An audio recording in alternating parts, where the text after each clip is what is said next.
Friends, welcome to AR square YouTube channel. मैं आयुष रेड्डी आपका बहुत बहुत स्वागत करता हूं फिर से एक और फ्रेश और कमाल एपिसोड में। जो हमारा फिजिक्स बाय आयुष रेड्डी का पूरा सीरीज चल रहा है, इसमें हम लोगों ने मोशन इन स्ट्रेट लाइन का चैप्टर स्टार्ट कर दिया था।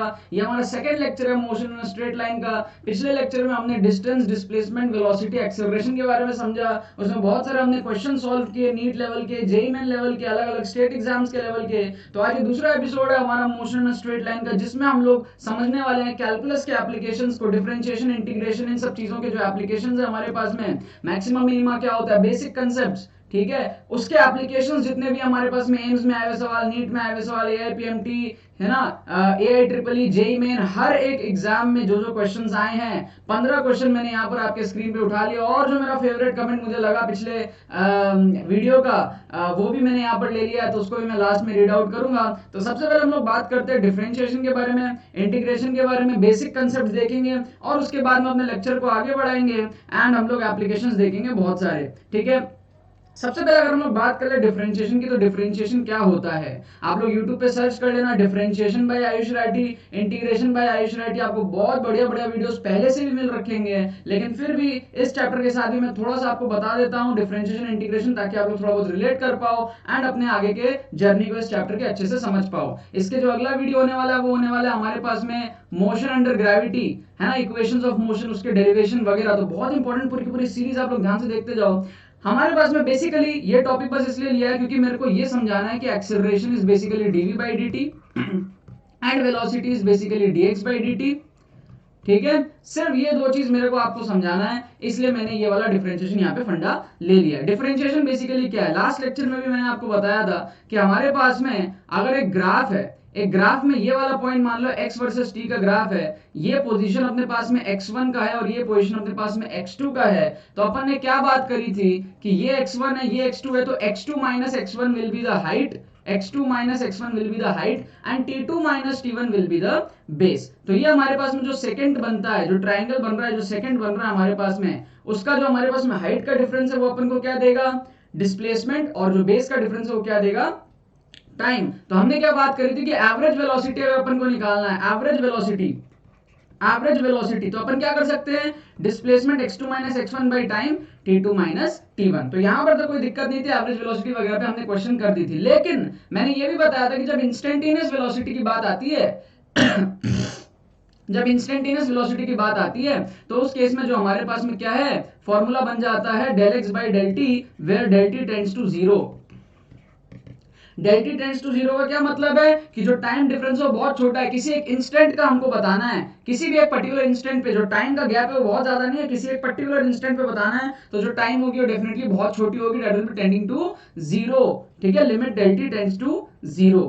तो यहीं पर हमारे पास में क्या होता है, स्लोप का कंसेप्ट आता है, क्योंकि हमारे पास में इस पर्टिकुलर केस में अगर हम टाइम के डिफरेंस को बहुत छोटा कर दें, इस पर्टिकुलर केस में अगर हम टाइम के डिफरेंस को बहुत छोटा कर देते हैं, तो फिर हमारे पास में जो सेकंड बनता है वो बेसिकली सेकंड नहीं, वो फिर टेंजेंट बन जाता है, राइट। वो हमारे पास में सेकंड नहीं, वो टेंजेंट बन जाता है। अगर हम सेकंड को पास लेके आएंगे, लेट से ये वाला पॉइंट P है, ये वाला पॉइंट Q, अगर हम P पॉइंट को कर्व में Q के पास लाते रहेंगे तो एक पॉइंट ऐसा आएगा जब वो टेंजेंट के जैसा बिहेव करने लग जाएगा, तो लास्ट में टेंजेंट बन जाएगा जब टाइम डिफरेंस बहुत छोटा होगा। तो इसी वजह से मैं कहता हूं कि जो हमारे पास में dy by dx है, dy by dx जिसको हम लोग डिफरेंशिएशन बोलते हैं, डिफरेंशिएट कैसे करते हैं, dy by dx, rate of change of y with respect to x। वापस बोल रहा हूं, rate of change of y with respect to y का x अपॉन x का चेंज, y का डिफरेंस अपॉन x का डिफरेंस। तो ये बेसिकली क्या है, स्लोप ऑफ टेंजेंट। बस इतना आपको समझना है, ये क्या है, स्लोप ऑफ टेंजेंट। ये बाकी अपन क्या करेंगे, जो हमारा मोशन अंडर ग्रेविटी के बाद में जो ग्राफ्स पे हम लोग का लेक्चर होगा ना, जो लेक्चर की सीरीज का जो एंड हम लोग करेंगे वो ग्राफ्स के साथ में करेंगे, तो वहां पर और अच्छे से ये सारे क्वेश्चंस, इस पे जो एप्लीकेशन बेस्ड क्वेश्चंस है वो कवर अप हो जाएंगे। यहां बस इतना ही बताना है आपको कि अगर आपके पास में डिस्प्लेसमेंट दिया हुआ है, डिस्प्लेसमेंट अगर आपको दिया है, आपको वेलोसिटी चाहिए, कैसे करोगे, dv by dt से। वेलोसिटी आ गया, एक्सेलरेशन कैसे करोगे, sorry dx by dt, velocity आ गया, एक्सेलरेशन कैसे करोगे, dv by dt से। क्यों, क्योंकि हमारे पास में वेलोसिटी, इंस्टेंटेनियस वेलोसिटी क्या होगा, dx dt, where dt tends to 0, है ना। तो अपन ग्राफ से डिफरेंशिएट करके भी निकाल सकते हैं किसी एक पॉइंट पे, या फिर डिफरेंशिएशन के रूल से भी निकाल सकते हैं, डिफरेंशिएशन के रूल्स, और उसी तरीके से एक्सेलरेशन हो गया dv by dt। डिफरेंशिएशन के रूल्स मतलब क्या हो गए वही सारे रूल्स हो गए, x लेट्स से हमारे पास में x is equals to t to the power 3 है, तो dx dt क्या हो जाएगा, dx dt will be equal to 2t cube. वही हम लोग जो मैथ्स में पढ़ते हैं, बेसिक मैथमेटिक्स में जो पढ़ते हैं। ठीक है, हमारे पास में क्या है, अगर x to the power n है तो n बाहर आ जाएगा और पावर में n माइनस 1 हो जाएगा, तो यहां पर 3 जो है वो बाहर आ गया, 3 जो है बाहर आ गया, ये थोड़ा मैंने उल्टा लिख दिया, 3t स्क्वायर हो जाएगा, 3 जो है वो बाहर आ गया और पावर में 3 माइनस 1 2 हो गया। ठीक है, फॉर एग्जांपल हमारे पास में x टू द पावर 5 है तो 5 बाहर आ जाएगा डिफरेंशिएट करने पर, x टू द पावर 4 हो जाएगा, ऊपर में एक कम हो जाएगा। ये डिफरेंशिएशन के रूल्स है, बहुत सारे रूल्स होते हैं। लेट्स से हमारे पास मैं कहता हूं ddx of e to the power x, तो e to the power x का डेरिवेटिव होता है e to the power x। अगर मैं कहता हूं ddx of e to the power 2x, तो इसका डेरिवेटिव होता है e to the power 2x और फिर 2x का चेन रूल से डेरिवेटिव आएगा 2, तो 2 e to the power 2x इसका आंसर होता है। ठीक है, तो डिफरेंशिएशन के रूल्स आपको पता होने चाहिए। मैं यहाँ पे आपको फिजिक्स समझाने के लिए आया हूँ कि कंसेप्ट क्या है हमारे पास में। ठीक है ना, अब अगर आपको डिटेल मैथमेटिकल फॉर्म में आपको देखना है क्या रूल्स क्या डिफरेंशिएशन के सब कुछ, तो YouTube पे सर्च करो डिफरेंशिएशन बाय आयुष राठी, आपको वीडियो मिलेंगी, पूरा आप उसको देखो। मैं आपको यहाँ पे बेसिक ये छोटे छोटे बस, जैसे मान लो आपके पास में log x दे दिया हो, ddx ऑफ log x, ठीक है, तो उसका डेरिवेटिव क्या होता है 1/x। ठीक है, मेरा फंडा आपको बस ये समझाने का था कि जो एक्सेलरेशन है वो dv by dt है, वेलोसिटी dx by dt है। क्लियर है, और हमने यहाँ पे ग्राफ से भी समझा दिया कि वो basically slope of the tangent है। ठीक है, डिफरेंशिएशन के रूल्स आपको क्वेश्चन में अप्लाई करने पड़ेंगे। सबसे इंपॉर्टेंट रूल जो है, जो बार बार काम आएगा, वो है अपने पास में ये वाला x to the power n वाला, तो n x to the power n minus 1 हो जाएगा। यहाँ पे क्या है 2t क्यूब गलत लिख दिया था गलती से, 3t स्क्वायर होगा, उल्टा कर दिया था। ठीक है, एक चेन रूल भी होता है कभी कभी, उसको भी काम में ले लेते हैं। चेन रूल क्या होता है, अगर अपन को uv को डिफरेंशिएट करना है, ddx ऑफ uv, तो अपन क्या करते हैं, u को रखते हैं, v को डिफरेंशिएट करते हैं, प्लस फिर v को रखेंगे, u को डिफरेंशिएट करेंगे, तो ये अपने पास में चेन रूल हो गया। इसी तरीके से क्या हमारे पास में डिवीजन रूल है।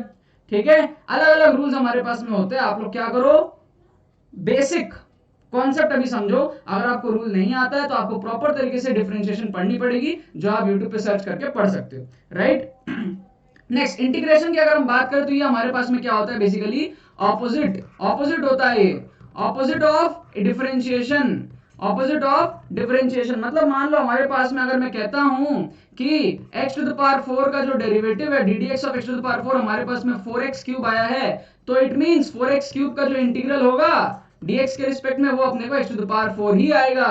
डिफरेंशिएट करोगे फिर वापस इंटीग्रेट करोगे तो सेम चीज ही हमको मिल जाएगी। खैर, मेरा मकसद यहाँ पर ये आपको समझाना नहीं है, मेरा मकसद आपको ये समझाना है कि हमारे पास में अगर अपने को, अगर मैं बोलता हूं v तो वो इंटीग्रल a dt है, अगर मैं बोलता हूं आपको x तो वो इंटीग्रल v dt है। कैसे, क्योंकि हमारे पास में जो एक्सेलरेशन था वो क्या था, dv by dt था, डिफरेंशिएशन के हिसाब से। Right, dv by dt acceleration था। अब अपन क्या करेंगे, dv को एक जगह लिख देंगे और a dt को इस तरीके से ले जाएंगे। अब मैथ्स के हिसाब से हम लेफ्ट में राइट में क्या कर सकते हैं, इंटीग्रेट कर सकते हैं। ठीक है, integral dv integral a dt कर देंगे हम लोग, तो ये हमारे पास में इंटीग्रल dv क्या देगा अपने को, v देगा, और ये क्या आ जाएगा, इंटीग्रल a dt आ जाएगा। समझ में आ रहा है आप लोगों को? ठीक है, यही बेसिकली मेरा कहने का मतलब है। ठीक है, ये हमारे पास में क्या है, इस तरीके से हम लोग जब इंटीग्रेट करेंगे, जब हम लोग हम लोग जब a को इंटीग्रेट करेंगे तो v मिल जाएगा हम लोगों को। अब v मिल गया, अब v क्या होता है, dx by dt। ठीक है, तो dx क्या हो जाएगा, v dt, तो अब v को इंटीग्रेट करेंगे t के रिस्पेक्ट में तो x मिल जाएगा। ये कहने का मतलब मैं आपको यहाँ पे समझाने की कोशिश कर रहा हूँ। आई होप आपको समझ में आ रहा है कि अगर अपने को x चाहिए, v दिया हुआ है, इंटीग्रेट मार दो। अगर अपने को v चाहिए, ठीक है, a दिया हुआ है, इंटीग्रेट मार दो। और अगर डिफरेंशिएट करेंगे तो फादर कौन है, फादर हमारे पास में क्या है, x। सबसे पहले फादर कौन है, x को डिफरेंशिएट करके आता है v को डिफरेंशिएट करके आता है a। रिवर्स जाएंगे, a को इंटीग्रेट करके आता है v को इंटीग्रेट करके आता है x। बस इतनी सी चीज मेरे को आपको यहाँ पे समझानी थी। और जैसे यहाँ पर हमारे पास में क्या है, यहाँ पर स्लोप अपन को पता चला ज्योमेट्रिकल मीनिंग में, इंटीग्रल के ज्योमेट्रिकल मीनिंग में अपने को एरिया अंडर द कर्व पता चलता है। कैसे, मान लो हमारे पास में ये इस तरीके से है, ये x है, ये fx है, ठीक है, और ये हमारे पास में कर्व है लेट्स से। तो हम लोग क्या करते हैं, लेट्स से किसी x डिस्टेंस पर जाके एक dx एलिमेंट लेते हैं, x डिस्टेंस पर जाके एक बहुत ही छोटा सा dx एलिमेंट लिया हम लोग, तो इस केस में जो y का जो चेंज है वो होगा ही नहीं, बेसिकली वो बहुत छोटा है dx, तो y का चेंज भी बहुत छोटा होगा, नेग्लिजिबल चेंज होगा। तो ये जो हमारे पास में एरिया है रेक्टेंगल का, जो रेक्टेंगल बना है, इसका डिफरेंशियल एरिया जो है वो क्या है, हाइट कितना हो जाएगा fx, हाइट तो fx हो जाएगा ना, है ना, किसी x डिस्टेंस पर, फंक्शन ही यही है ना, फंक्शन ही हमारे पास में यही है, फंक्शन ही हमारे पास में यही है कि भैया y इक्वल्स टू fx, ये हमारे पास में फंक्शन है, y इक्वल्स टू fx, मतलब कि y में fx है और x में x है, ये हमारे पास में एक फंक्शन है, रैंडम फंक्शन। तो डिफरेंशियल एरिया क्या हो जाएगा fx, डिफरेंशियल एरिया हमारे पास में क्या हो जाएगा fx, हाइट और बेस कितना है dx, तो टोटल एरिया क्या हो जाएगा, वही चीज इंटीग्रल कर लो fx dx, ठीक है। इंटीग्रल मतलब कंटीन्यूअस समेशन, मतलब कि हम इन छोटे छोटे पार्ट्स को, बहुत सारे छोटे छोटे ऐसे टुकड़े लेकर उसको हम लोग इंटीग्रेट कर सकते हैं within our limits a से लेकर b तक। तो इसको अपन इंटीग्रेट कर सकते हैं अपने a से लेकर b तक के लिमिट्स तक। उसी तरीके से यहां पर भी हम लोग क्या कर सकते हैं, ये जो हमने यहाँ पर इंटीग्रेट किया है ना, ठीक है, यहां पर भी हम लोगों ने इंटीग्रल dv किया है, तो यहां पर भी हम लोग को लिमिट देना पड़ेगा v1 से v2 तक, ठीक है, यहां पर भी लिमिट देना पड़ेगा t1 से t2 तक, ठीक है। जब भी हम लोग डेफिनेट इंटीग्रल की बात कर रहे हैं हम लिमिट्स के अंदर आ जाते हैं, लेकिन अगर हम इनडेफिनेट की बात करें तो हम लिमिट्स के अंदर में नहीं आते हैं, ठीक है। आई होप आपको थोड़ा थोड़ा समझ में आ रहा है। तो integration is nothing but area under the curve. तो अगर अपने को क्या चाहिए, लेट्स से हमारे पास में एक्सेलरेशन और टाइम का ग्राफ है, एक्सेलरेशन और टाइम का ग्राफ है, तो इसका एरिया अपन को क्या देगा, एरिया क्या देगा अपन को, वैसे ही सोचो, t डिस्टेंस पर जाके dt एलिमेंट लो, हाइट हो जाएगा a, तो एरिया हो जाएगा डिफरेंशियल a dt, राइट। इसको इंटीग्रेट करेंगे तो टोटल एरिया आएगा, और टोटल एरिया क्या देता है अपन को, v। इंटीग्रेशन क्या देता है, इंटीग्रेशन टोटल एरिया बात बराबर है, कंटीन्यूअस समेशन इज इंटीग्रेशन, ऐसे छोटे छोटे स्ट्रिप्स को लेके पूरा इंटीग्रेट कर दिया, तो a dt क्या आ जाएगा इंटीग्रल, यहीं पे अभी बताया मैंने, v is equals to integral a dt। तो या तो आप कैलकुलस के रूल्स को यूज करके सॉल्व कर लो इंटीग्रेशन के रूल्स को, या फिर आप एरिया अंडर द कर्व का कंसेप्ट यूज करके एरिया निकाल लो, ठीक है। दोनों ही फंडे है, ग्राफ्स जब हम लोग पढ़ेंगे वहां पे हम लोग एरिया निकालेंगे, जो लास्ट लेक्चर्स होने वाले सीरीज के इंटीग्रेशन का जो सबसे इंपॉर्टेंट रूल जो काम आएगा बार बार, वो है हमारे पास में x to the power n का इंटीग्रल। कैसे करोगे, x to the power n plus 1 कर दोगे, डिवाइड कर दोगे n प्लस 1 से। वहां पर क्या होता था डिफरेंशिएशन में, n बाहर आता था, पावर में n माइनस 1 होता था। यहाँ क्या करोगे, n प्लस 1 करोगे, डिवाइड करोगे n प्लस 1 से। और भी बहुत सारे रूल्स होते हैं, लेकिन सबसे ज्यादा रूल ये हमारे पास में काम में आने वाला है। ये हमारे पास में 4x क्यूब था, तो 4x क्यूब को इंटीग्रल करोगे तो क्या होगा, 4 तो कांस्टेंट है, x क्यूब का इंटीग्रल क्या होगा, n प्लस 1 ऊपर में 3 प्लस 1 अपॉन नीचे भी 3 प्लस 1, है ना, यही तो फॉर्मूला है ना, n plus 1 by n plus 1।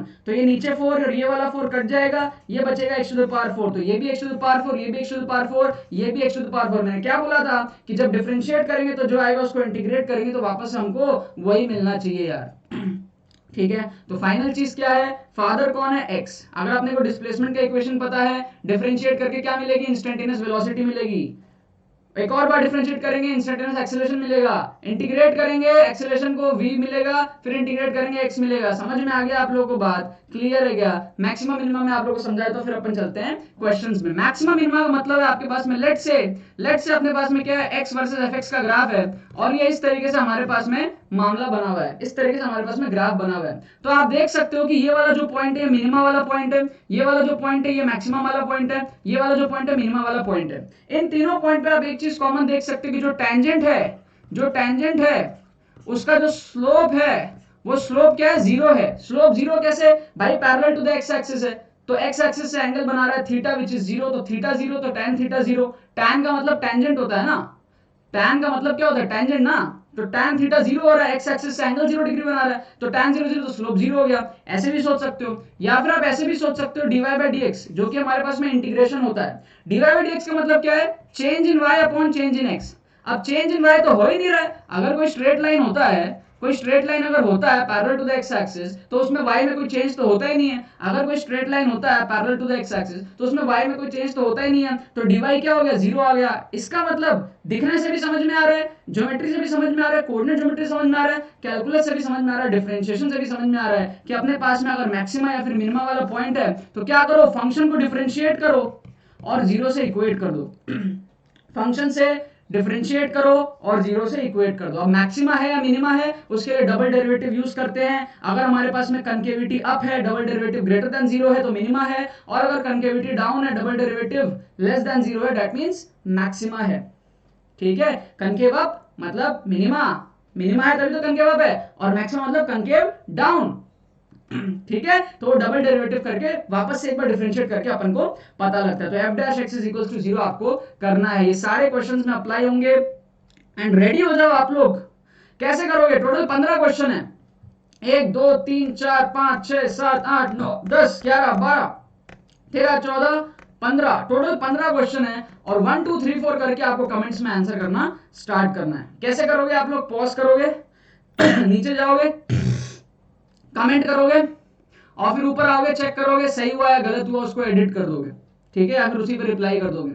ठीक है, तो अब बॉडी इज मोमेंटरली, पहला क्वेश्चन हमारे पास में, body is momentarily at rest at the instant if it reverses the direction. भाई अगर कोई बॉडी इस तरफ जा रहा है और वो मोमेंटरली रेस्ट पे आ रहा है क्योंकि उसको डायरेक्शन चेंज करना है, तो वो एक सेकंड के लिए उसको फॉर अ फ्रैक्शन, फॉर बहुत छोटे टाइम के लिए उसको क्या है, रेस्ट पे आना पड़ेगा। तो क्या इसका मतलब ये है body can not have acceleration? क्या इसका मतलब ये है कि उसके पास में एक्सेलरेशन नहीं है? If its velocity is zero at a given instant of time. ठीक है, तो क्या असर्शन, रीजन, करेक्ट, इनकरेक्ट? तो यहां पर हमारे पास में एक्सेलरेशन इक्वल्स टू जीरो है, ऐसा हम नहीं बोल सकते हैं। एक्सेलरेशन जीरो नहीं है, एक्सेलरेशन है, पीछे के डायरेक्शन में एक्सेलरेशन है, तभी जो पार्टिकल है उसकी स्पीड कम होती गई।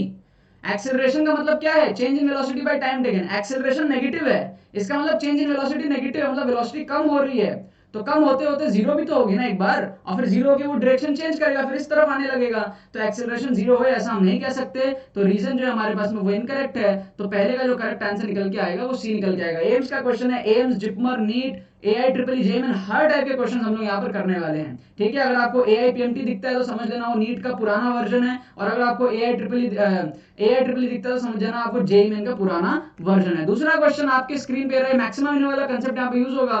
वेलोसिटी v इक्वल्स टू 40, तो इसको आप लोग क्या कर सकते हो, v is equals to 40 minus 8t square, ऐसा लिख सकते हो। आपको बोल रहा है find the value of time at which velocity is maximum. Velocity maximum करना है, मतलब क्या बताया मैंने, डिफरेंशिएट करके जीरो से इक्वेट, तो डिफरेंशिएट कर दो, वेलोसिटी मैक्सिमम मतलब एक्सेलरेशन जीरो। ठीक है, डिफरेंशिएट कर दो।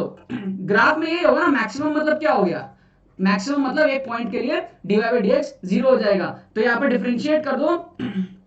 तो dv dt करना है अपन को, तो 4 माइनस 16t आएगा, इसको जीरो से इक्वेट कर दो, तो 16t इक्वल्स टू 4 आ जाएगा, t इज इक्वल्स टू 1/4 आ जाएगा, मतलब कि 0.25 सेकंड आ जाएगा। प्यारे तरीके से हमारा आंसर यहाँ पे निकल के आ गया। तो अगर आपको कॉन्सेप्ट ही नहीं पता है तो आप क्या करोगे, अंधाधुन आप तीर चलाते रहोगे कि डिफरेंशिएट करना है। आप लोगों ने कंसेप्ट समझा दिया कि डिफरेंशिएट क्यों होता है, इसलिए होता है क्योंकि डिफरेंशिएशन हमको स्लोप ऑफ द टैंजेंट देता है। Slope of the tangent zero है उस पॉइंट में, क्यों? क्योंकि जो लाइन है वो parallel to the x axis है, मैक्सिमा या फिर मिनिमा पे। ठीक है, यहां पर अपने पास में अगर दो वैल्यू आती टी की, क्वाड्रेटिक बनता, दो वैल्यू आती, तो फिर एक और बार डिफरेंशिएट करके हम लोग चेक करते कहां मैक्सिमा है कहां पे मिनिमा है। अगला क्वेश्चन आपके पास में नीट में आया हुआ क्वेश्चन है, 3rd नंबर क्वेश्चन आपके पास में। पॉज करो, नीचे जाओ, आंसर लिखो, ऊपर आओ, और उसके बाद में वापस से आप चेक करो सही हुआ या गलत हुआ। एक्स कोऑर्डिनेट आपको दिया हुआ है, वाई कोऑर्डिनेट दिया होता है। एक्स की वैल्यू आपको दी हुई है 5t minus 2t square, Y आपको दिया हुआ है 10t। ठीक है, एक्सेलरेशन आपको बताना है, तो पहले vx निकाल लो,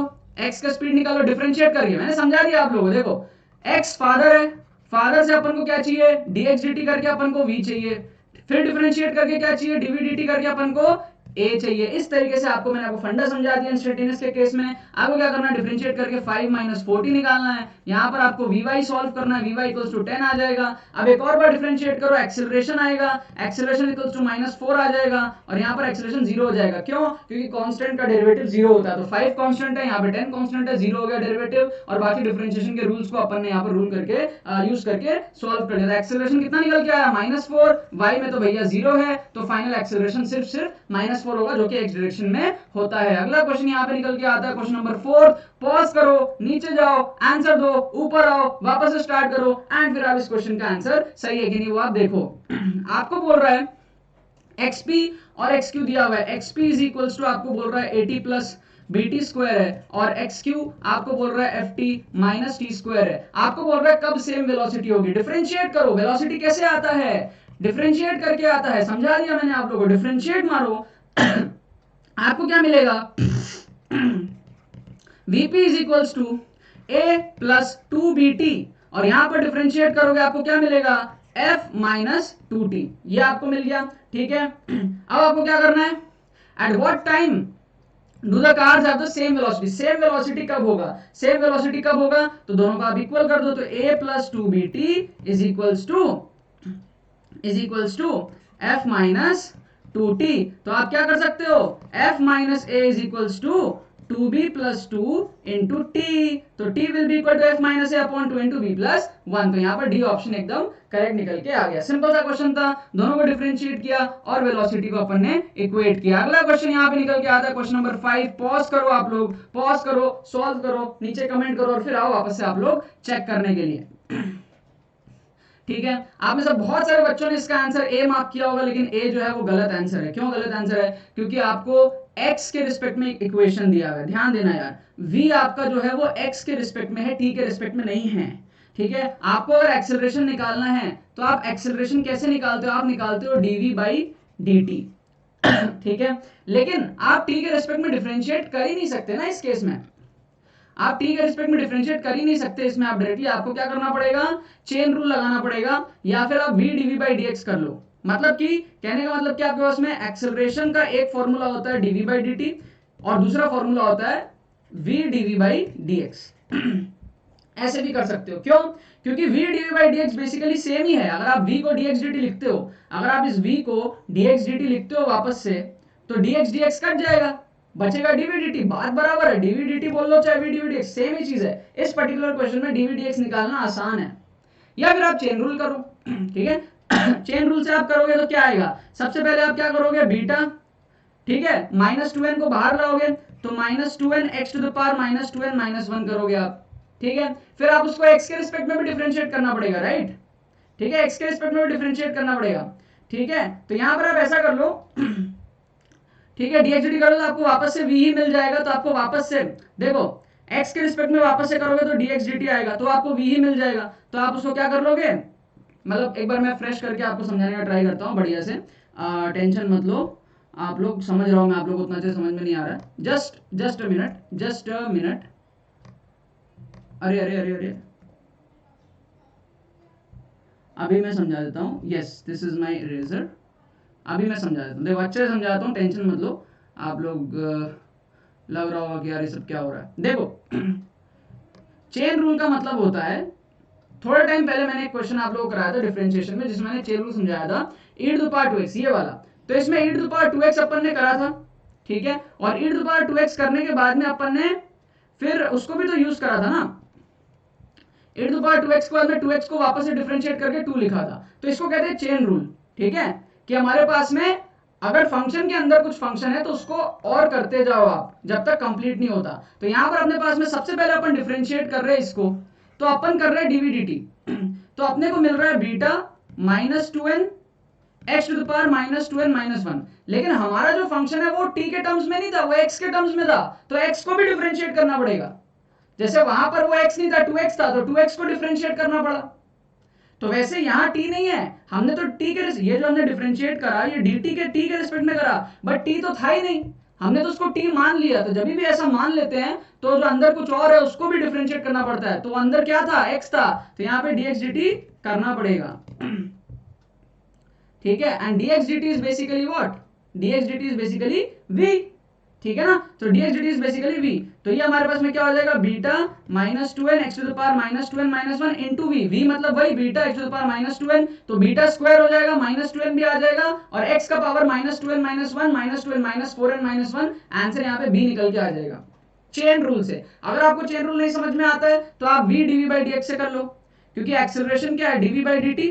इसका दूसरा फॉर्म क्या है, v dv बाई dx। क्यों, क्योंकि v को अगर आप dx बाई dt लिखते हो, dx dx कट जाएगा, तो dv बाई dt बचेगा, तो वो ऊपर वाला चीज आ जाएगा। तो v dv बाई dx कर लो आप लोग, ज्यादा आसान हो जाएगा आपके लिए। v को एज इट इज आप पुट कर लो, क्योंकि v को आप एज इट इज पुट करोगे, beta x to the power minus 2n put कर लिया आपने। अब dv बाई dx, अब x के रिस्पेक्ट में डिफरेंशिएट कर रहे हैं तो कोई दिक्कत नहीं है, तब चेन रूल नहीं लगाना है, क्योंकि हम लोग x के रिस्पेक्ट में डिफरेंशिएट कर रहे हैं ना हम लोग।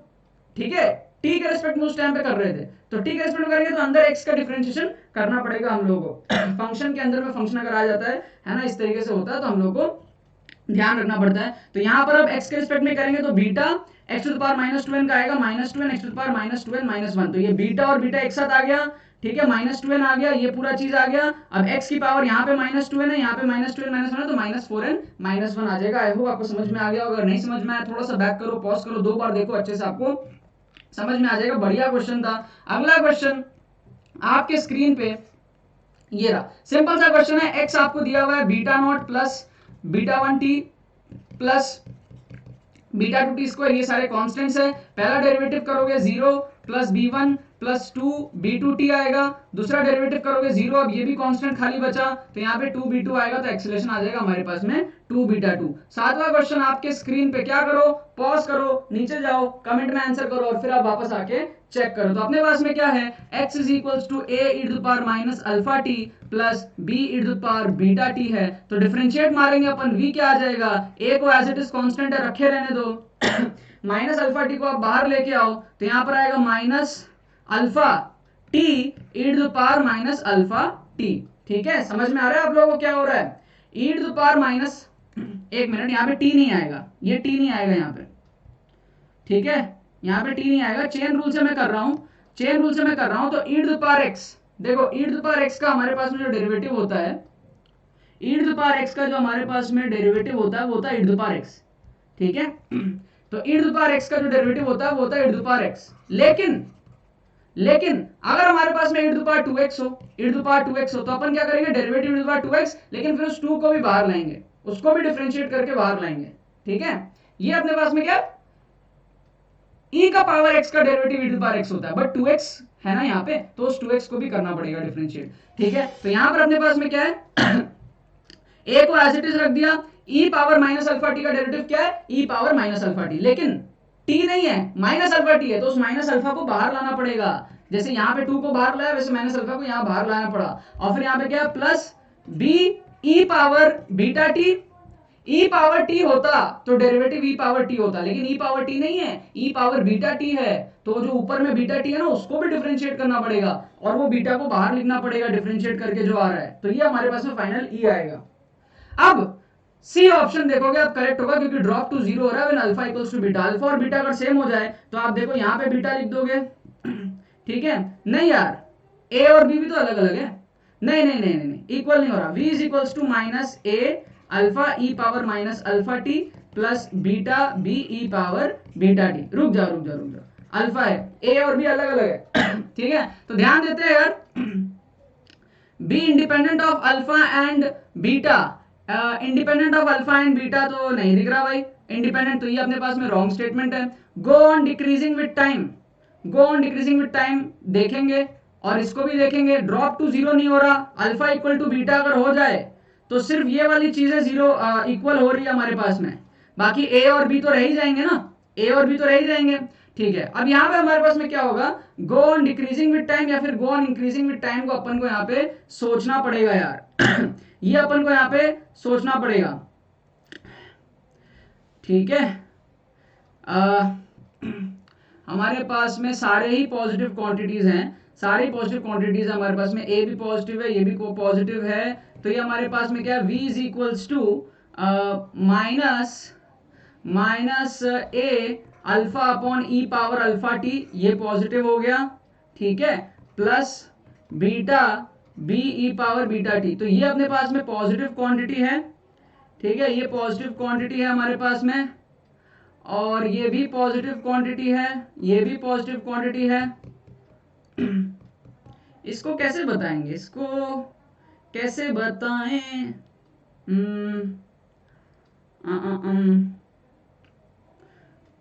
क्योंकि यहां पे माइनस साइन, अब ये ए की वैल्यू क्या है हमको पता नहीं, व्हाट इज दिस ए का वैल्यू, ए का वैल्यू कुछ भी हो सकता है, तो नेगेटिव साइन हमारे पास में। Go on decreasing with time, go on increasing with time, time बढ़ाएंगे, एक काम करते हैं, इसको और एक बार डिफरेंशिएट करते हैं, ठीक है, इसको और एक बार डिफरेंशिएट करते हैं, चलो इसको एक और बार डिफरेंशिएट करते हैं, तब समझ में आ जाएगा अपने को कि ये भाई क्या हो रहा है टाइम के साथ साथ। एक सेकंड, इसको मैं मिटा देता हूं, इसको एक और बार डिफरेंशिएट करेंगे ना, v को एक और बार डिफरेंशिएट करेंगे, तो अपन को समझ में आ जाएगा क्या हो रहा है टाइम के साथ साथ, क्योंकि एक और बार डिफरेंशिएट करने पर अपन को एक्सेलरेशन मिलेगा, तो एक और बार डिफरेंशिएट करते हैं, तो अपने को यहां पर मिलेगा dv बाई dt। तो ये अपने को माइनस ए को एज इट इज रख दो, अल्फा को एज इट इज रख दो, e power minus alpha T आएगा डेरिवेटिव में और माइनस अल्फा वापस से बाहर आएगा, तो माइनस और माइनस प्लस हो जाएगा और अल्फा का यहाँ पे स्क्वायर हो जाएगा, ठीक है ना। और यहाँ पे प्लस बीटा अपने पास में है, ठीक है, और b e power beta t as it is रख दो और फिर एक और बीटा को बाहर ले आओ, तो यहाँ पे बीटा का स्क्वायर हो जाएगा। तो फाइनली सारे के सारे टर्म्स पॉजिटिव हो गए। e का power anything is positive, minus ले लो प्लस ले लो सब पॉजिटिव है। क्यों? क्योंकि आप e का पावर -2 भी अगर लेते हो तो 1 बाई e का पावर 2 होता है, तो पॉजिटिव ही हो गया ना। तो e का पावर तो सब कुछ पॉजिटिव है, उसके लिए सोचना नहीं है। बाकी a भी पॉजिटिव है, b भी पॉजिटिव है, अल्फा बीटा सब पॉजिटिव है, प्लस साइन भी आ गया। कहने का मतलब यह है कि वेलोसिटी ऑफ द पार्टिकल समझने का ट्राई करो। वेलोसिटी अगर इंक्रीज कर रहा है, अगर वेलोसिटी इंक्रीज करता है तो एक्सेलरेशन पॉजिटिव आएगा ना। अगर वेलोसिटी इंक्रीज करता है तो एक्सेलरेशन पॉजिटिव आएगा। इसीलिए अपन को वेलोसिटी को चेक करना है कि वो इंक्रीज कर रहा है डिक्रीज कर रहा है, तो अपन ने वेलोसिटी को एक और बार डिफरेंशिएट किया और एक्सेलरेशन निकाल लिया। अब अगर वेलोसिटी इंक्रीज कर रहा है तो एक्सेलरेशन पॉजिटिव आएगा, अगर एक्सेलरेशन नेगेटिव आता मतलब वेलोसिटी कम हो रहा है, क्योंकि एक्सेलरेशन क्या होता है? Change in velocity by change in time, right. तो अगर वेलोसिटी ही नेगेटिव कम हो रहा है तो डेल वी नेगेटिव आएगा, तो एक्सेलरेशन नेगेटिव आएगा। और अगर वेलोसिटी बढ़ रहा है तो डेल वी पॉजिटिव आएगा, एक्सेलरेशन पॉजिटिव आएगा। समझ में आ रहा है आप लोगों को बात? तो ये हमने यहाँ पर क्या करा, दिमाग लगाया यहाँ पर इस तरीके से। हम फंस गए थे, हमको ऐसे देख के नहीं समझ में आ रहा कि भाई हम क्या वैल्यू पुट करें, टी को बढ़ाने पर v बढ़ेगा नहीं होगा। तो यहाँ पे हमने कैलकुलस वापस से यूज कर लिया, एक बार और डिफरेंशिएट कर लो उसको, एक्सेलरेशन निकाल लो। अब एक्सेलरेशन अगर पॉजिटिव है मतलब डेफिनेटली वेलोसिटी बढ़ रहा है, एक्सेलरेशन अगर नेगेटिव है मतलब डेफिनेटली वेलोसिटी कम हो रहा है। करेक्ट आंसर है वो निकल के आएगा go on increasing with time, ठीक है। Drop to zero with when a alpha equal to beta नहीं होगा। क्यों? क्योंकि a और b की वैल्यू अलग अलग हो सकती है। अगला क्वेश्चन डी आंसर यहाँ पे करेक्ट होगा। अगला क्वेश्चन यहाँ पे आपके स्क्रीन पे ये रहा, ये हमारे पास में क्वेश्चन नंबर है 8। इसको हम लोग देखते हैं कैसे करना है। Displacement of the particles starting from rest is given by this, s is equals to हमको दिया हुआ यहाँ पे 6t square minus t cube। हमको टाइम इन सेकंड चाहिए at which particle will obtain zero velocity again। तो velocity differentiate मारो, 12t minus 3t square, इसको वेलोसिटी को जीरो करो, तो यहाँ पर आपके पास में क्या होगा, t की वैल्यू आएगी आपके पास में, t की वैल्यू आएगी 4। t की वैल्यू जब 4 आएगी तो डिस्प्लेसमेंट कितना होगा? अच्छा नहीं, टाइम ही पूछा है आपको, टाइम ही पूछा है, तो 4 आंसर हो जाएगा, है ना। t इक्वल टू 0 पे 0 वेलोसिटी है और t इक्वल टू 4 पे 0 वेलोसिटी है, खत्म कहानी, है ना। 4 पुट करके आप देख लो, 6 इंटू 4 4 जा 16 माइनस 4 4 जा 16, नहीं सॉरी डिफरेंशिएट करो पहले, तो डिफरेंशिएट करोगे आप लोग तो ये आएगा आपके पास में 12t माइनस 3t स्क्वायर। अब इसमें आप t की वैल्यू 4 पुट करके देख लो, 48 माइनस 16 3 जा 48, 0 आ रहा है, परफेक्ट है, 4 अपने पास में करेक्ट आंसर है। 9th नंबर क्वेश्चन आपके स्क्रीन पे, the position x of a particle with respect to time t। Pause करो, आंसर लिखो, ऊपर आगे फिर देखो। x इज इक्वल्स टू आपके पास में क्या है, x is equals to 9t square minus t cube आपको दिया हुआ है। What will be the position of this particle and achieves maximum speed along the x direction. तो v निकालो सबसे पहले, तो 18t माइनस 3t स्क्वायर। अब मैक्सिमम स्पीड का मतलब क्या है, स्पीड को डिफरेंशिएट करके 0 से इक्वेट करो, समझ रहे हो। कोई भी फंक्शन मैक्सिमम है तो उसका डेरिवेटिव 0 से इक्वेट होता है, तो मैक्सिमम स्पीड है तो स्पीड को डिफरेंशिएट करो और उसको 0 से इक्वेट करो। तो स्पीड को डिफरेंशिएट किया और उसको 0 से इक्वेट किया, तो यहाँ पे t की वैल्यू क्या आएगी, 3। t की वैल्यू 3 आ गई। अब अपन को t इक्वल टू 3 पे पोजीशन बताना है, तो x equals to 9 3 square minus 3 का क्यूब। तो ये अपने को कितना मिल जाएगा, 9 इंटू 9 माइनस 27, तो ये कितना हो जाएगा 81 माइनस 27, तो ये आ जाएगा 54। ठीक है ना। नेक्स्ट क्वेश्चन आपके स्क्रीन पे 10th क्वेश्चन देखते हैं यार कैसे करते हैं। पॉज करो, आंसर लिखो, फिर आगे चेक करना। If the velocity of the particle v आपको दिया हुआ है, v आपको दिया हुआ है 80 plus bt square, 80 plus bt square, where a and b are constants, distance traveled by it between 1 second and 2 second। इतना आगे डिफरेंशिएट कर रहे थे, अब इंटीग्रेट करेंगे। क्यों? क्योंकि फादर x था, x को डिफरेंशिएट करे थे, dx dt किए थे तो v आया था, लेकिन अब अपने को v पता है तो अपने को क्या करना पड़ेगा, v dt का इंटीग्रल करेंगे तो अपने को x मिलेगा। तो v dt का इंटीग्रल करो आप, है ना, v आपको पता है, v dt का इंटीग्रल करो आप, v dt 80 plus bt square, है ना, v dt का आप इंटीग्रल करो। कहां से कहां तक करोगे, कहां से कहां तक करोगे, 1 से 2 तक करोगे तो आपको x मिल जाएगा, डिस्टेंस ट्रैवल मिल जाएगा। तो इंटीग्रेट कर लो पहले, तो आप क्या आएगा 80 square by 2 plus bt cube by 3। यहाँ पे वो वाला फॉर्मूला यूज हो गया इंटीग्रेशन का, x to the power n plus 1 by n plus 1। तो पावर में 1 था तो 1 प्लस 1 2 बाई 2 हो गया, पावर में 2 था तो 2 प्लस 1 3 बाई 3 हो गया। अब यहाँ पे अपर लिमिट और लोअर लिमिट पुट कर लो, lower limit 1 upper limit 2 2 put करोगे आप सबसे पहले तो आपको मिलेगा 2 to the 4 4 by 2 2a plus 2 to the 4 4 to the 8 8b by 3 8b by 3। ठीक है, अब लोअर लिमिट आपको पुट करना है, लोअर लिमिट में 1 पुट करोगे तो आएगा आपके पास में a बाई 2 प्लस आपके पास में आएगा b बाई 3। तो अब आप लोग माइनस कर लो, 2a माइनस a बाई 2 कितना होता है 2 माइनस 1 बाई 2 2 माइनस 1 बाई 2 आएगा 3 बाई 2। तो 3 बाई 2 a आ जाएगा और 8b by 3 minus b by 3 8 by 3 minus 1 by 3 7 by 3 आ जाएगा, तो प्लस 7 बाई 3 आपके पास में b आ जाएगा। Final answer 3 by 2a plus 7 by 3b। Clear है क्या? अगला क्वेश्चन आपके स्क्रीन पे ये रहा, आपके पास में क्या है x इज इक्वल्स टू आपको दे रखा है 8 प्लस 12t। पॉज करो, नीचे कमेंट में जाके आंसर लिखो, फिर ऊपर आगे चेक करना। आपको बोल रहा है motion of a particle along a straight line described as this, retardation बताना है when its velocity becomes 0। तो पहले वेलोसिटी डिफरेंशिएट करोगे, 0 plus 12 minus 3t square. Velocity को 0 से इक्वेट करना है आपको, टाइम देखो कितना आ रहा है 3t square is equals to 12।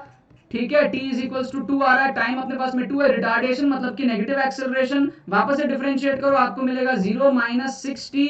ये आपको माइनस 60 मिल रहा है, बेसिकली रिटार्डेशन वैल्यू है 60, एक्सेलरेशन माइनस t है, रिटार्डेशन 60 है। एक्सेलरेशन नेगेटिव आ सकता है लेकिन रिटार्डेशन मतलब ही है नेगेटिव एक्सेलरेशन। तो 60 t की वैल्यू 2 पुट करोगे आप तो 6 इंटू 2 आपके पास में 12 निकल के आ जाएगा करेक्ट आंसर। ठीक है, अब फाइनल 4 क्वेश्चन एआई ट्रिपल मतलब कि जेईई मेन में आया हुआ क्वेश्चन है 12 13 14 एंड 15 यार, इसको आप लोग जरूर से करो, जरूर से इसको आप लोग नीचे कमेंट में आंसर देना खुद से सॉल्व करके, तभी समझ में आएगा आपने क्या सीखा है। ठीक है ना? तो अपने पास में क्या है, सबसे पहले 12 नंबर क्वेश्चन आपको बोल रहा है कि अपने पास में dv बाई dt आपको दिया हुआ है माइनस 2.5 रूट v ऐसा दिया हुआ है। तो आप लोग क्या बोल सकते हो, आप लोग बोल सकते हो dv by v to the power 1 by 2 या फिर मैं ऐसा बोल लूं v to the power minus 1 by 2 is equals to minus 2.5 dt। ठीक है ना? अब इसको इंटीग्रेट कर देंगे अपन दोनों तरफ, तो अपन को क्या मिल जाएगा, अपन को मिल जाएगा v to the power 1 by 2 upon 1 by 2 मतलब कि 2 v to the power 1 by 2। और अपने पास में क्या है अपने पास में इनिशियल स्पीड 6.25 है, इनिशियल स्पीड अपने पास में है 6.25 और फाइनल स्पीड अपने पास में क्या है, रेस्ट पे आ रहा है, 0 है। This is equals to minus 2.5 into t. ठीक है, कितना टाइम लगेगा अपन को रेस्ट पे आने के लिए इसको अपन को सॉल्व करना है। ठीक है ना? तो ये अपने पास में क्या हो जाएगा, 0 डालोगे तो 0 हो जाएगा, minus 2 into root over of 6.25 root over of 6.25 डालोगे equal to minus 2.5 into T आ जाएगा। ठीक है ना? ये इस तरीके से अपने पास में हो जाएगा। अब 6.25 का रूट देख लो आप लोग क्या आएगा, 6.25 का रूट क्या आएगा यार। ठीक है, 25 का स्क्वायर कितना आता है यार, अपने पास में 625 आता है, तो 2.5 का स्क्वायर करेंगे तो 6.25 आएगा। तो ये आएगा minus 2 into 2.5 is equals to minus 2.5 into t, minus 2.5 cut जाएगा, टी की वैल्यू आ जाएगी बिंदास 2 सेकंड। तो सिंपल सा इंटीग्रेशन का कंसेप्ट अपन ने यहाँ पर यूज किया। समझ में आ रहा है आप लोगों को? समझ में आ रहा है कि नहीं आप लोगों को कैसे इंटीग्रेट किया अपन ने? अपने को एक्सेलरेशन दिया हुआ था, अपन ने वहां से क्या करा, v का एक्सप्रेशन निकाला, d बाई dt एक्सेलरेशन है, वहां से अपन ने v निकाला और v में अपन ने lower limit upper limit put कर लिया, जैसे डेफिनेट इंटीग्रल की मैंने बात करी थी, और इनिशियल एंड फाइनल कंडीशंस अपने पुट करके आंसर निकल के आ गया। 13 नंबर क्वेश्चन आपके स्क्रीन पे रहा, a particle has initial velocity u is equals to 3i cap plus 4j cap, vector form में आपको दिया हुआ है।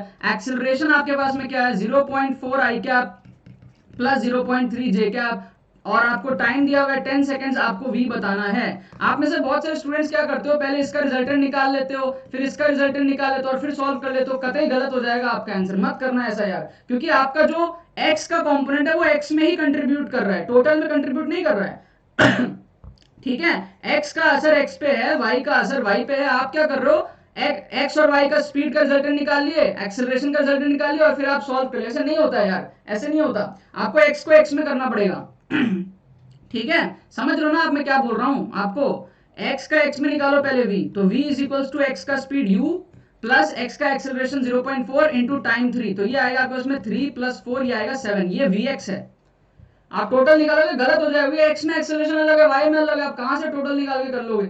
ठीक है, समझ रहे हो ना, आपको x का x में हो रहा है, y का y में हो रहा है, फाइनल रिजल्टेंट आप निकालोगे। और vy आप निकालोगे इसी तरीके से, vy equals to uy 4 plus acceleration 0.3 into 10, तो ये भी आएगा 7। अब रिजल्टेंट फाइनल निकालोगे तो आपका आएगा 7√2। ऑन दी अदर हैंड अगर आप उस तरीके से करते पहली रिजल्टेंट निकाले तो u का आपका रिजल्टेंट आता 5 और a का रिजल्टेंट आता आपका 0.5 लेट से। और फिर आप क्या करते हो, v equals to u plus 80 करते तो u प्लस 0.5 इंटू टाइम 10, तो ये आपका 5 प्लस 5 10 आ जाता, आप लोग ए ऑप्शन मार्क कर देते शायद। ठीक है, लेकिन एक चीज आपको समझने की जरूरत है कि u का जो रिजल्टेंट आया है और a का जो रिजल्टेंट आया है, जरूरी थोड़ी है कि वो एक के ऊपर एक है, जरूरी थोड़ी है। ये जो फॉर्मूला अपने पास में लगता है v equals to u plus 80, ये अपने पास में मोशन इन स्ट्रेट लाइन का फॉर्मूला है। ठीक है, अब आप क्या कर रहे हो, रिजल्टेंट निकाल लिया v u और रिजल्टेंट निकाल लिया a, अब आपने फॉर्मूला लगा लिया, जरूरी थोड़ी है वो दोनों सेम लाइन पे आएगा, एक के ऊपर एक थोड़ी आ रहा है, जरूरी थोड़ी है। इसीलिए x को आप x में करो और y को y में करो, फाइनल वेलोसिटी x और y का दोनों का निकाल लो और फिर आप रिजल्टेंट लो। वरना आप कुछ इस तरीके की चीज कर रहे हो, आपने u का रिजल्टेंट निकाल लिया, a का निकाल लिया और वो दोनों जरूरी नहीं है सेम लाइन पे, तो भी आप क्या कर रहे हो, इक्वेशन ऑफ मोशन लगा रहे हो। दो क्वेश्चन और बचा है, पॉज करो, नीचे जाओ, कमेंट में आंसर दो। वेलोसिटी आपको दिया हुआ है v is equals to v naught plus gt plus f t square आपके पास में है। Position is x equals to 0 t equals to 2, integrate करना पड़ेगा। इंटीग्रेट करना पड़ेगा आप लोगों को, ठीक है ना। जैसे अपन फादर कौन है, x है, तो dx बाई dt अपन को क्या देता है, v देता है, तो dx निकालना है तो क्या करना पड़ेगा, v dt करना पड़ेगा, उसका इंटीग्रेट करना पड़ेगा। तो अपने को क्या होगा, dx का इंटीग्रेशन, तो अपने को क्या करना है, x निकालना है, इंटीग्रेट कर दो, v not t plus G T square by 2 plus f T cube by 3, ये अपने पास में आ गया प्लस c। कभी भी इंटीग्रेट करते हैं, है ना, इनडेफिनेट इंटीग्रेशन करते हैं तो प्लस सी आता है, प्लस कांस्टेंट। क्यों, क्योंकि वो कांस्टेंट कुछ भी हो सकता है, 2 3 4 5, इट कैन बी एनीथिंग, क्योंकि उसको अपन डिफरेंशिएट करेंगे तो वापस से वो जीरो हो जाएगा, कांस्टेंट का डेरिवेटिव जीरो होता है। अपन ने क्या बोला, इंटीग्रेट करके जो मिलेगा डिफरेंशिएट करके वापस वही मिलना चाहिए। तो अगर आप सी को डिफरेंशिएट करोगे तो जीरो बन जाएगा, तो नीचे वाले एक्सप्रेशन को आप डिफरेंशिएट करोगे तो वापस से ऊपर वाला एक्सप्रेशन आ रहा है बढ़िया प्यारे तरीके से, तो प्लस सी होना चाहिए। सी की जगह 2 3 4 कुछ भी हो सकता है। सी निकालेंगे कैसे, कंडीशन से। आपने को बोल रहा है x इक्वल टू 0 है, t इक्वल टू 0, तो t अगर 0 कर दे तो x 0 हो जाता है, तो t 0 कर दें तो x जो है 0 हो गया, तो यहां से c की वैल्यू 0 आ गई।